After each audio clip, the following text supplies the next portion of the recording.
Monocrystalline solar panels, recognized for their single crystal silicon structure, are a top choice for efficiency and compact power production. 220W monocrystalline solar panels are particularly sought after for applications like marine, RV, and boats where space is at a premium and power demand is consistent.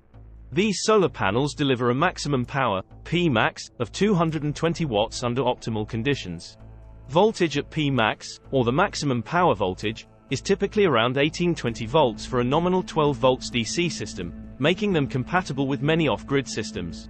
Solar panels come with a power tolerance rating that indicates the variability in output power, usually within a range of plus or minus 3%. The maximum efficiency of these panels can reach upwards of 21.3%, a testament to the high-quality monocrystalline cells used, which convert more sunlight to electricity than their polycrystalline counterparts.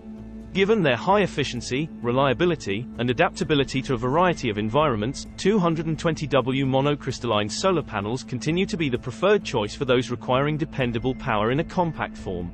The effectiveness of a 220-watt 12 volts monocrystalline solar panel relies heavily on proper installation and ensuring compatibility with various systems. It requires a secure foundation to function optimally. These panels often come equipped with a rugged anodized frame and tempered glass designed for extended outdoor use. For mounting. 1. Pre-drilled holes in the frame ensure an easier installation process. 1. Compatible mount brackets must be selected based on the installation surface. 1. It is recommended to use mount brackets that can support the panel's weight and size while providing stability in various weather conditions.